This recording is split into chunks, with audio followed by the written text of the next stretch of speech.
Happy, you're always gonna grin. You get out what you put in. You get out what you put in. Never gonna lose, never gonna win. Long as you're happy, you're always gonna grin. You get out what you put in. You get out what you put in. You get out what you put in.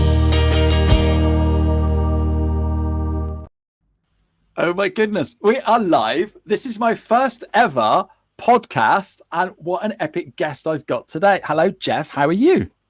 I'm fine, and thanks for having me on, actually. No, it's absolutely brilliant. I say first podcast. I've been doing lives on LinkedIn for the last 2 years, Jeff, and I've done over 200 episodes. And then I launched a podcast at the beginning of the year, just repurposing. But this is the very first one I've specifically recorded just for the podcast. And the reason we're doing it on YouTube is we can talk anything about LinkedIn. So I'm going to be asking you loads and loads of questions today about LinkedIn because you're a bit of a LinkedIn superstar. But first of all, let everybody know who you are, where you are, what you do. So I'm Jeff Brown. I used to be a photographer, like a professional photographer. I was a military photographer to start off with, then had my own photography businesses, 5 successful photography businesses. Had a change of direction in 2015 after a failed pub venture, and then became a photography mentor. I work with photographers in about 25 countries around the world. I've published 3 books. I'm president of the British Institute of Professional Photography, and I'm also an ambassador for OM System, which is Olympus cameras. And I love what I do, helping photographers make a profitable, successful business. Wow, that's amazing. That's an awful lot to unpack there, Jeff. So military photographer. So you joined up to be in the military to be a photographer, or is that something you fell into? No, I actually went to join as a chef because that was one of my other passions, was cooking. In the Navy, you can't join as a photographer. It's what you call a sidewards entry branch. So I joined as an aircraft engineer. I wasn't a very good aircraft engineer at all. And spent a bit of time being an aircraft engineer. And then after you've served and you've gone through basic training, you can apply to sidewards entry into the photography branch. And then I went into the photography branch. And then from there, I became an image analyst for my last 2 years and worked with the intelligence services, analyzing imagery. Wow. Oh, that is really cool. And here I was thinking all photographers do is take photos at weddings. So that's incredible. So what's an analyst do? What were you doing then? So we were basically giving information back on images that were taken. So those could be taken from different sources. So they could be taken from recce aircraft footage, from drones, from satellite, from agents on the ground, and giving feedback to the various services, and then liaising with likes of MI6 and GCHQ, who would have transcriptions, and they would do the listening and we would do the seeing side of things. And the reason they had photographers as trained image analysts is they thought we had better attention to detail and we could analyze images better and see stuff that people with the untrained eye couldn't see. Wow, that is super niche. And so you came out of the Navy, and then you set up your own photography business, and then you said you had a failed pub business, and then you're now mentoring people with their photography businesses. So is that going to be somebody like me fancy taking up a photography business? Where would you start?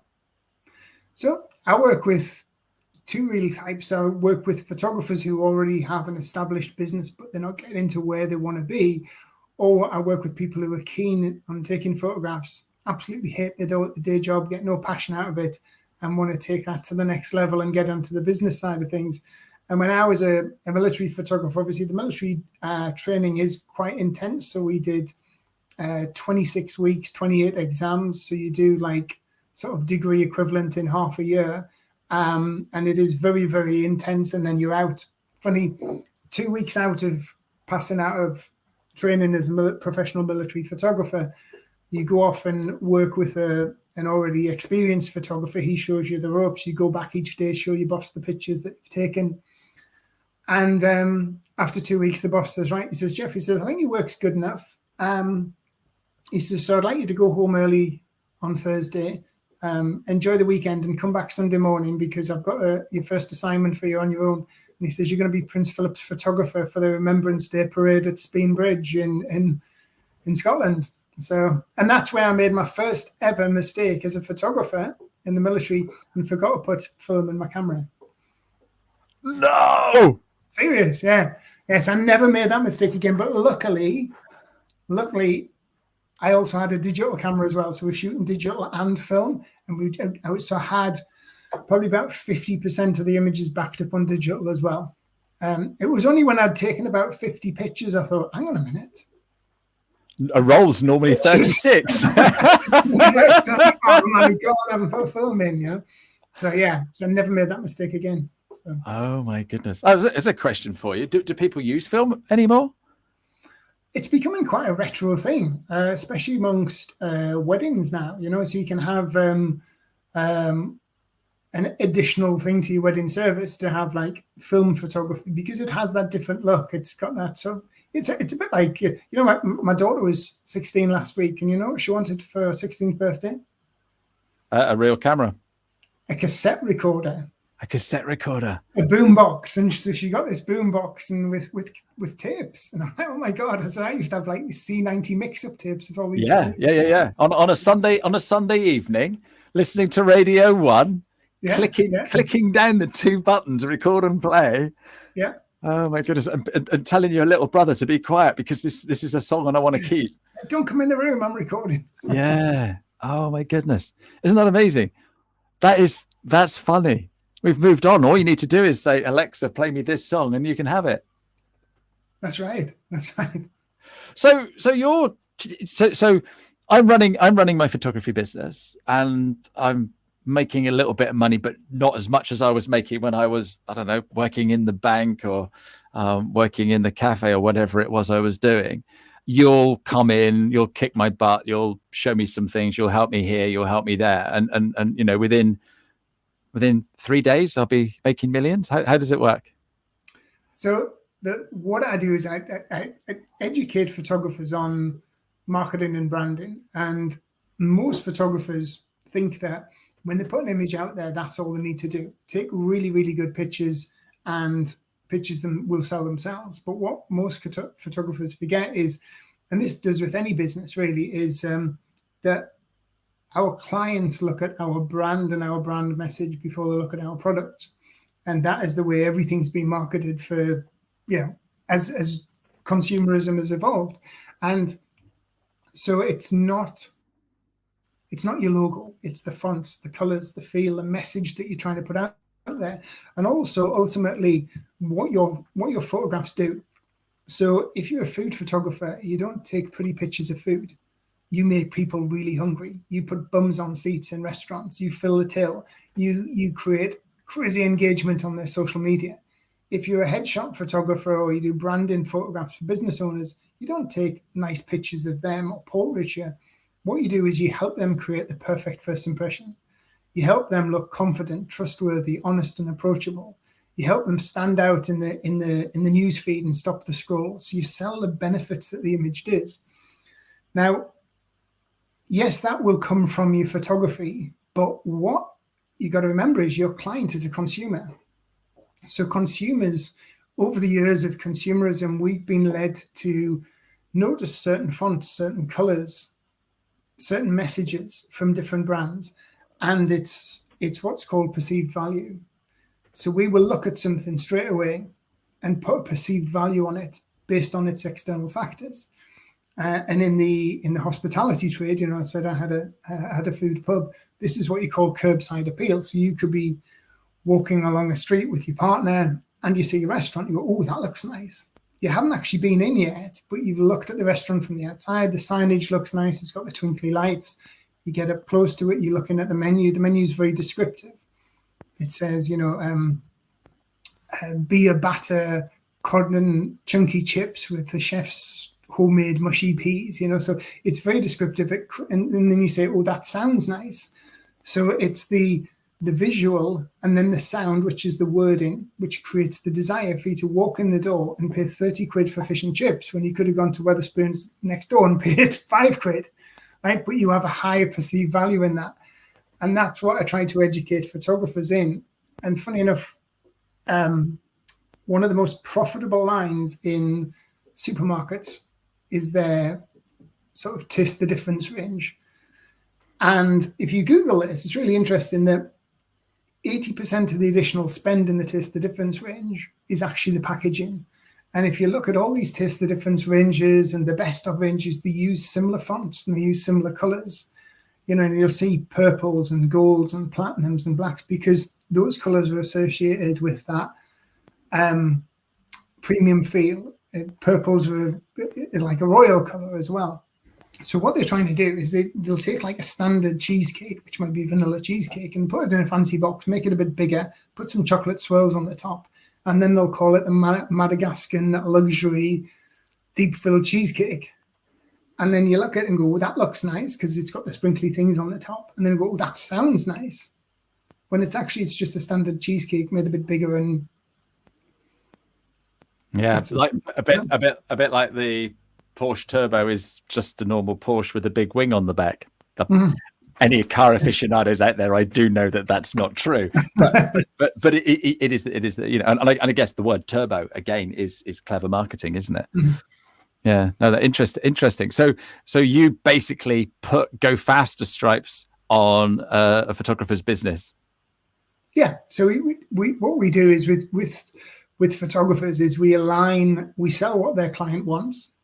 And with photography, there's two different types of sales. There's a solution-based sale or an emotional-based sale. Most photography falls into one of those two. So if you're a wedding photographer, a boudoir photographer, a pet photographer, a family photographer, you are selling the emotion created by the photography.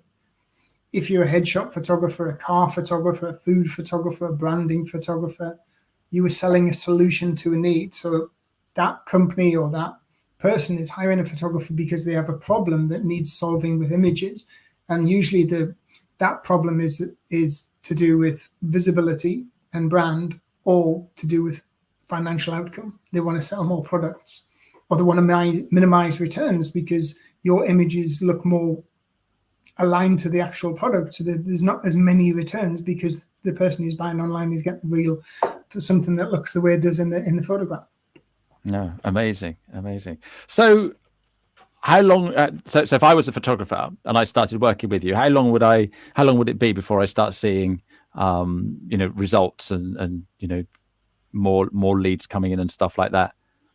Well, the first thing to do is build a brand. So you've got to build a brand, and the brand, like I said, is the colors, the fonts, the feel, and the message. So once the brand is built in and the pricing system's together, then that is what I call the foundations, and that works on any business: brand, desire, and price. So brand is the communication, desire is the written word that goes into your brochures and your website, and then price is the actual pricing structure, which is all about perceived value. Then the next thing is getting that message out there. Now, obviously, as we're talking about LinkedIn, then you need to create a LinkedIn profile that is client-facing. So it's not about you, and it's not written in the third party like Ashley was a good this and did this. It's all about what you can do for the client. So you make a profile about the client, and then you start creating content on a regular basis that tells the client the benefits of what you do, but also helps build you as a real, authentic person and somebody who's likable and approachable, because it comes down to, people buy from people who they like and engage with. And when it comes to LinkedIn, we go on social media for social reasons. We don't go on social media to sell. Everybody complains, Facebook's full of adverts. I'm getting fed up of it. If you look at a lot of LinkedIn ads, they don't have much engagement on because people don't want to engage with an advert. But people will engage with people. And even if you're trying to sell something, don't try and sell. Tell a story. Create a story and talk about why that person had a benefit or a solution or a positive outcome from using your services. So tell it from the client's perspective. But don't be afraid to use LinkedIn to let people know who you are. And I always say where you are on LinkedIn now is a result of what you've done for the past 3 or 4 months. So I had a call with a guy today who came on for a sort of an advice call and wants to join the program. And he said, first thing he says, "Oh yeah, I've been watching you for about 5 or 6 months now, Jeff." You know, so somebody sees one post from me, and they're not going to go, "Oh, I need to utilize Jeff." They need to see me maybe 10, 15, 20 times. So even if I'm posting every single day, that might take them about 6 months because they're not going to see every single post I create. So I always put it down to, if you have a really long hose pipe and you turn it on, it's going to take a while for that water to come out at the end. But then once you've been going and being consistent for about 3 or 4 months, you're going to have a steady flow. Yep. So as long as I keep, because I've got 60,000 followers, I've been doing this for about 5 or 6 years on LinkedIn, I get a regular supply of inquiries every single day. But just because I've got 60,000 followers, if I stop tomorrow and I don't post for 2 months, those 60,000 followers aren't totally loyal to me, and somebody else starts talking, they'll go, "Oh, what's been said over there?" And they'll just go and use that other person. So I always say visibility is credibility, and credibility leads to authority. Oh, that's brilliant. So are you posting every day then, Jeff? This week I set myself a target for 10 posts this week, and I haven't posted yet. I'm going to post after this live.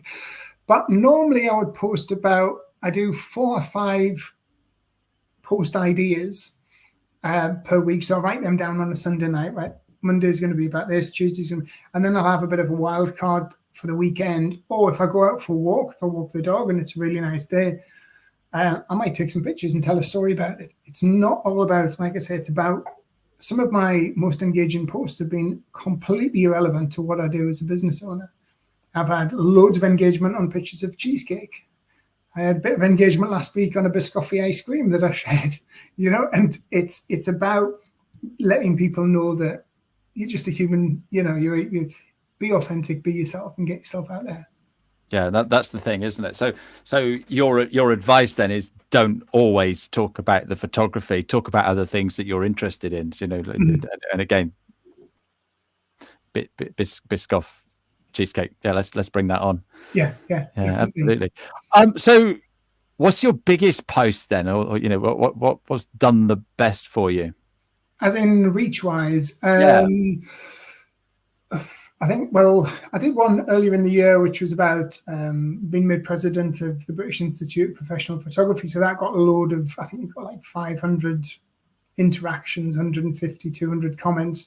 Also, another one I did about my failure when I failed in the pub, and I lost about 160,000 in total altogether. And I tried to shoot my own life, and I had to rebuild my entire life after that. So I put that out there as a post and talking about the failure, but how that failure ultimately led to a new direction and the happiest time I've ever had in business. Because people on LinkedIn love stories of positivity, achievement, sharing failures, which have ultimately turned out to success as well. Anything people can relate to, because remember, most of the audience are business owners or professional people on there. Yeah, and we're all doing exactly the same thing, and if we can see someone else as sort of like a phoenix from the ashes, sort of like, wow, well, if he can do that, then I can do this. You know, I've that's never happened to me, but it's similar. And he's picked himself up from that really low area, then that means I can go on and do that and grow that way. I was listening to a podcast the other day, and the guy was saying, just by sharing stuff, it inspires others. You never know who you're inspiring. And like you said, that, you know, that guy that you talked to today, you inspired him 6 months ago when you wrote a post. So he's been keeping an eye out for you. Yeah. And it's all that sort of thing. And so when you're getting your clients to start using LinkedIn, I'm guessing that when you turn around to them and say you need to use LinkedIn, they're thinking, hang on, I don't want a job. Is that the sort of thing that they say to you when you suggest they use LinkedIn?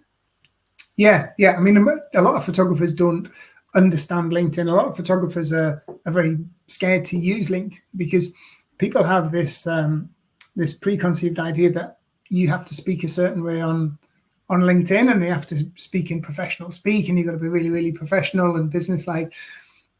I don't change my tone of voice between LinkedIn and Facebook. It's exactly the same. You know, I don't have any qualifications. I got kicked out of school. I was a bit of a naughty lad at school, and I got, you know, if I hadn't joined the military, I probably would end up in prison no matter, you know. So, but I'm just myself on LinkedIn the same as I am on Facebook. You know, I do have a professional sort of standards to keep to. You know, I would never put anybody down. I'd never slate anybody off. If anybody's negative to me, I'd just say, well, fine, that's your opinion. Wish you all the best, you know.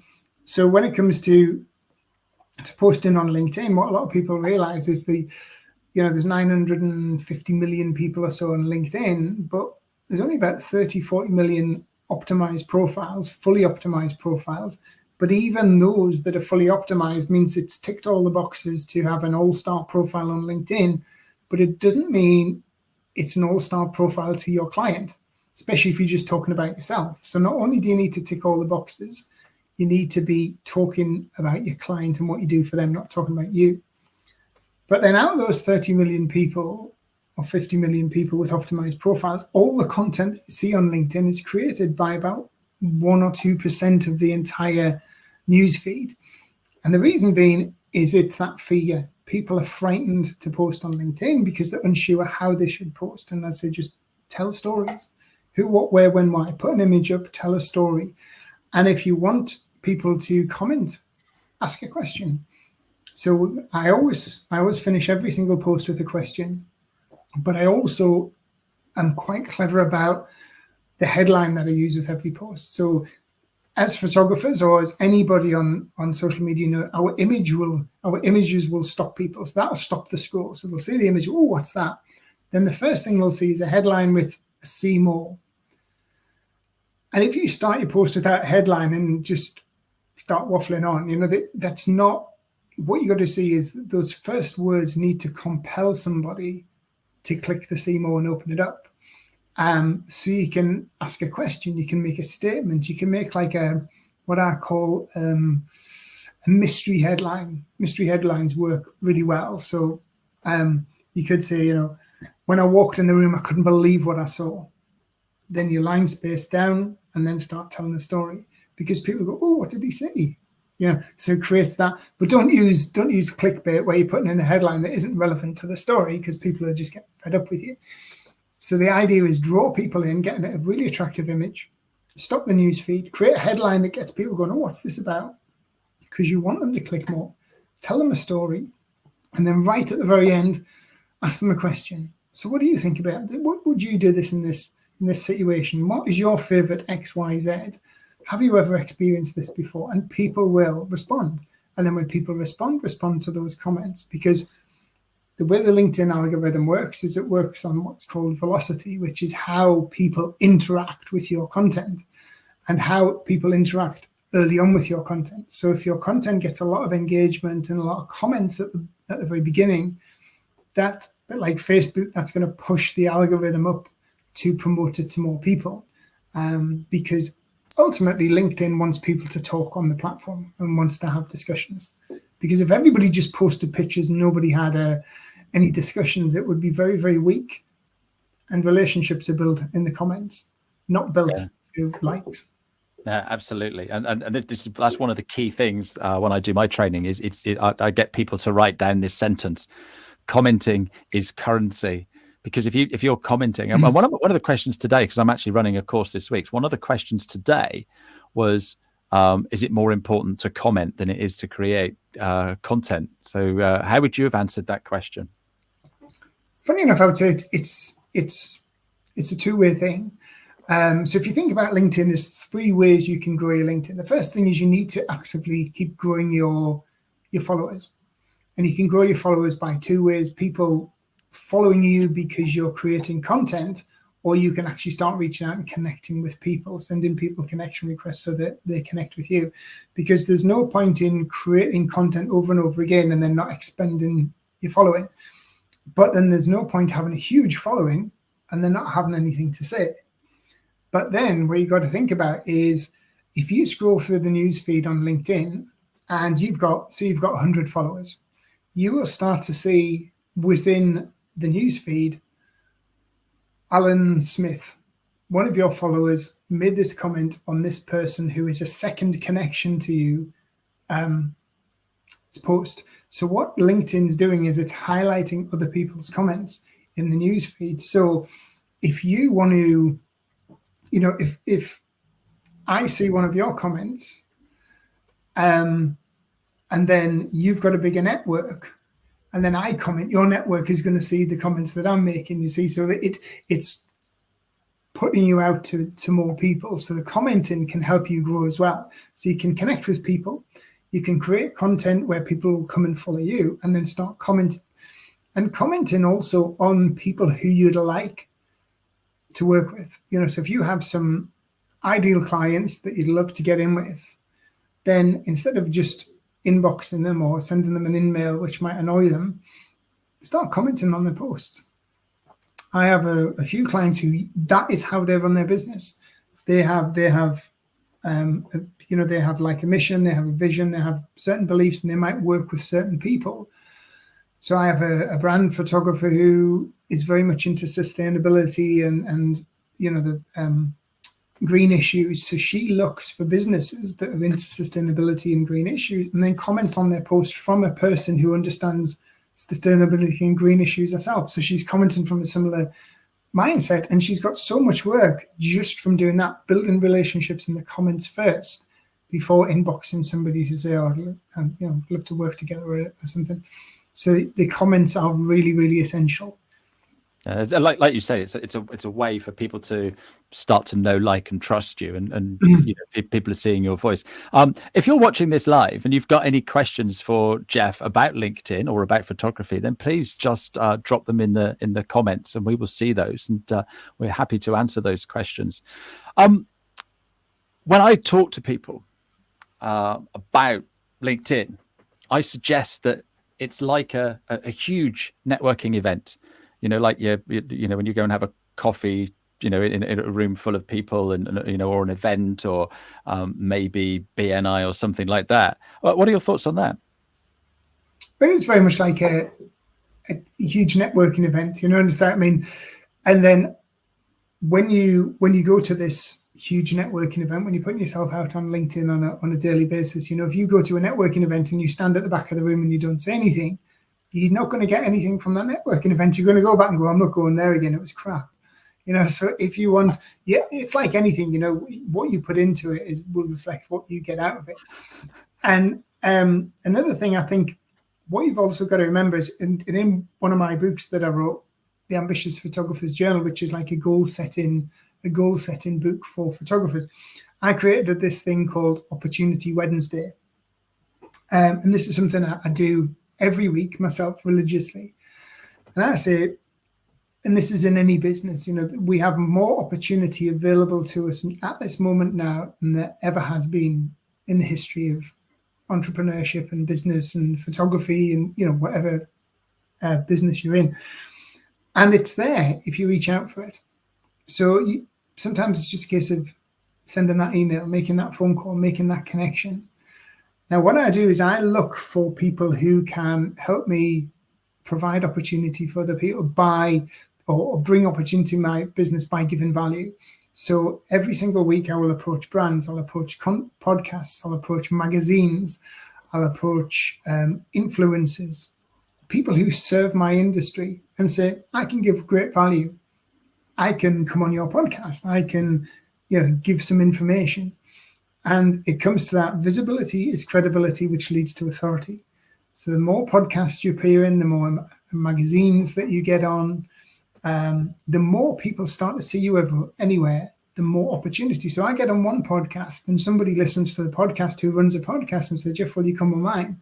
So I'll go on their podcast and then somebody says, oh, will you write for my magazine? And then the brand said, oh, would you like to be an ambassador for us? Now, I might have a goal to set, right, next year I want to increase my turnover by 50,000 or 100,000. I never chase the financial goal. I set myself tasks which will automatically create, as a byproduct, will create money. So a task might be to write a new book, or to appear on 50 podcasts, or to do 10 webinars. Because every time I do a podcast, I know that my social media following will increase.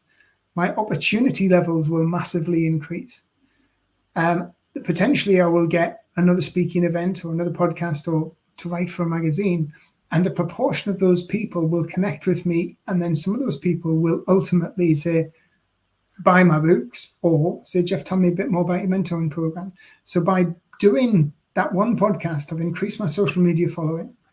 I've got myself out, I've sold more books, and I might have signed up 2 people to my program. So if you say, I just want to make 100 grand more next year, how do you make 100 grand? You can't say, right, I'm going to make money, because you've got to do a physical action. The byproduct of that physical action becomes money.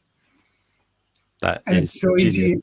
Yeah. And it's so easy to do something like that, as opposed to then say, right, because if you write a target, right, this week I'm going to make 10 grand, you haven't actually told yourself how you're going to do it.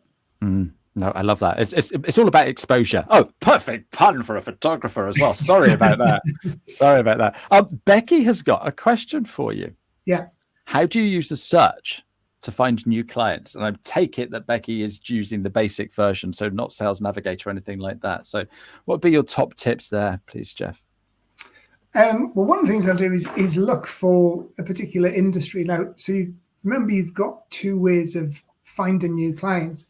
Finding people who already support your clients or work with your clients. So say, for instance, if you're a wedding photographer, if you're a wedding photographer, you can't really find people who are getting married on LinkedIn, because you don't get that information.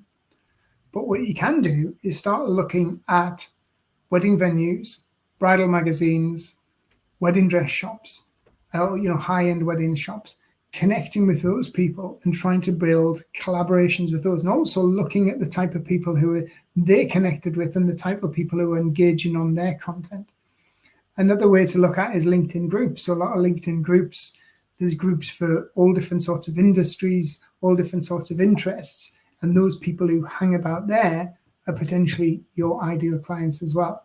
So it really depends what your market is, who you're targeting, because if you're a headshot photographer, so you're doing branding pictures or profile pictures for people, and you want to connect with people in the banking and financial services industry, well, then that's quite easy, because what you would do is you would go over to the search bar on LinkedIn, you type in banking, then search people, and then if you're based in, say, Manchester, you would narrow that down to Manchester. But then what you would go is right down to the very bottom of the scroll where it's got title. And in that title bit, you would put in marketing or director or CEO, because otherwise the results are going to give you every single person who works within the banking industry. So that might be the handyman, the cleaner, the person on the cash desk. Those aren't the people who potentially needing headshots. So you narrow it down to the right sort of audience. And then also when you're approaching these people, you don't sell the headshot, you sell what you do for them. So you could say to, I help banking professionals look more honest, trustworthy, and professional. Because if you're in banking or financial services, you want to look honest, trustworthy, and professional. No, I love that. That's a great bit of advice. Thanks for the question there, Becky. I had someone send me something the other day and said, have you ever used this? And it's a bit of software that you can drop your headshot in and it'll tell you how you look. So you can use it if you want to go on Tinder, or you can use it if you want a headshot for LinkedIn. Have you ever seen anything like that? And what are your thoughts on that? I've seen a guy who's got a bit of software that can, what it's called, it takes a picture and it changes the person's outlook. So he did an example with me. So he had my headshot, then he made me look Chinese, he made me with hair. So what it does is if you've taken a picture at an event and then there's 3 or 4 people at this event who haven't filled in a model release form, then what it do is it changes the features. So it'll change the eye coloring, it'll change so it doesn't look like the person. And that's using the AI technology. That's quite cool. The advances in technology are just ever changing. So because of everything that you've done on LinkedIn, you built your brand and stuff like that, is that how you became what was your title of the BIPC or whatever it was, the president? Yeah, the president of the British Institute of Professional Photography. Yeah. So how long so you're like the main guy? So I'm the president. I'm sort of like sort of like a figurehead for their brand, you know, and also act as an ambassador for their brand as well.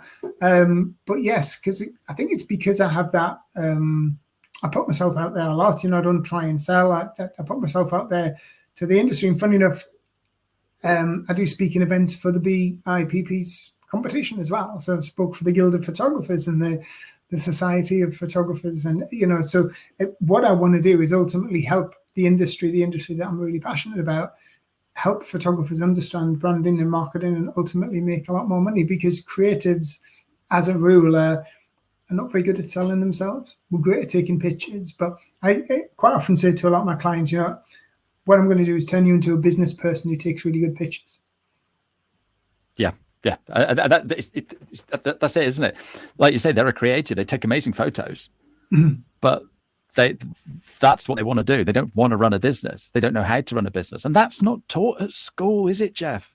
Not at all. Not at all. No. And I think, funny enough, the reason I managed to set up such a successful photography business in 18 months and then go on to set up another 4 was when I came to leave the military, you get what's called resettlement money. So I got £7,500 to be resettled into civilian life. So I thought, well, do I go and do a course on portrait photography or wedding photography with this £7,500 that I've got? And I thought, well, no, because the military's already trained me to a certain level, and you know, I think I'm not an amazing photographer, but I think I'm fairly decent. What I want to do is spend this money on how to run a business, how to be a businessman, how to brand and market. So I did a course by a guy called Charles Lewis in America, it was $4,000 for this course on how to market a business. And then I spent a bit more on marketing. And then 6 months later, my business partner, Kev, who was also working, it was a military photographer working with the intelligence, he came out.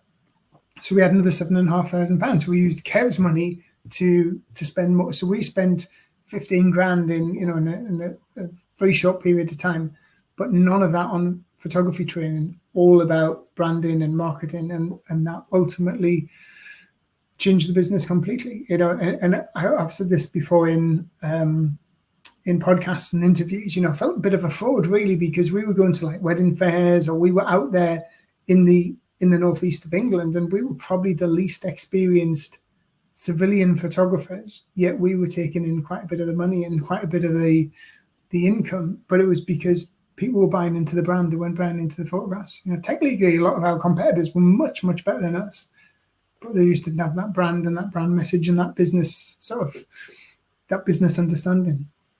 Yeah, brilliant. And it's there's loads of things out there that we can go and learn and buy and stuff like that, but it's getting the right thing, and that was pure genius. Now you said you've written some books. Let's have a quick look at your books. So I've got which was first? Do them in chronological order. So that one's The Photographer's Missing Link. Oh, love it. That's the 3rd edition. So that one's about LinkedIn. Then second was The Ambitious Photographer's Journal, which is the only sort of goal setting time management book for photographers. And then the final one was about websites and branding. So Help My Photography Website Needs More Customers. And this Brilliant. Is all about creating what I call a scroll to a sale website. So getting rid of your portfolio website and creating a website that actually generates leads. And I'm currently working on a new book and a couple of, I also want to create a couple of travel guide books as well. Oh, really? Yeah. As a passive income, because I love to travel. It's one of my passions. I love to travel and take pictures when I travel. And OM System, Olympus Cameras, who I'm an ambassador for, they're very focused towards the travel, adventure, and outdoor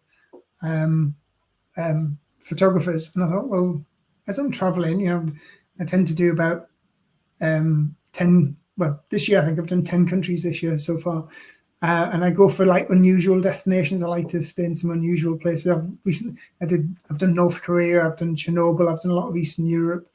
When I take a lot of pictures, I thought, wouldn't it be great if I just create a guide for each one of these places and then publish it on Amazon? So yeah.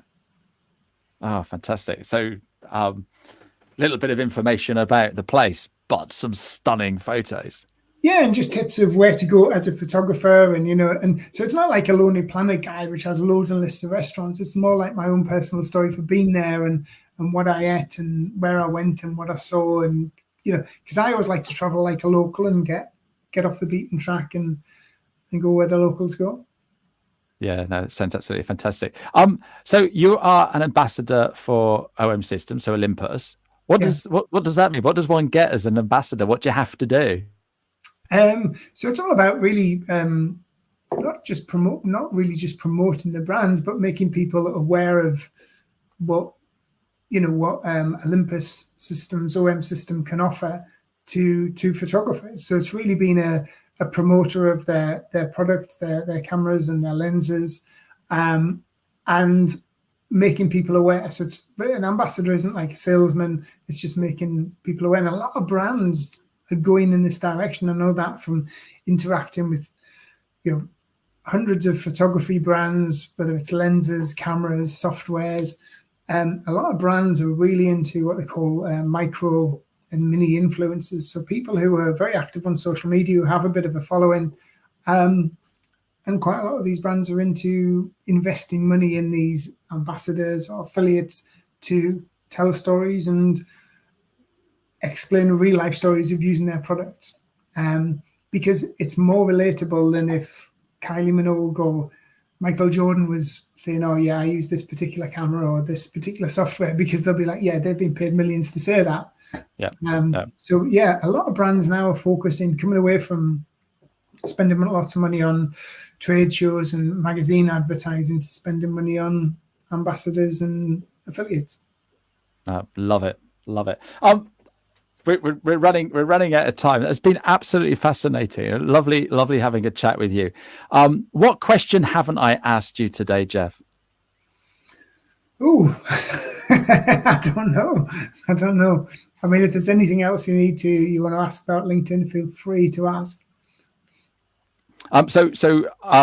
You work with people. So how am I going to get to work with you? What's the best route? How do you help me? I've been listening to this podcast, I've been watching it on YouTube, and it's sort of like, yeah, my photography business could be better. What do I need to do now, Jeff? Well, one of the best things to do is head over to my LinkedIn profile and click on my LinkedIn profile, and you can book yourself a free advice call. And I'll have a look at your website, I'll look at your LinkedIn, your social media, and for half an hour, I'll give you some solid advice on how you can improve your brand, improve your photography brand, and get more business. I'll also send you a brochure telling you a little bit more about my program. And then if you're interested in joining my program, then that's entirely up to you. It's not a sales call. You can also head over to my website, thephotographersmentor.com, or head over to Amazon and have a look for my books. Fantastic. Jeff, you've been absolutely superb today. Thank you for your questions, Becky. And we look forward to doing more of these and seeing you again, Jeff. So thanks ever so much indeed. Cheerio. Fantastic. Thanks again, guys. Bye-bye now. You get out what you put in. Never gonna lose, never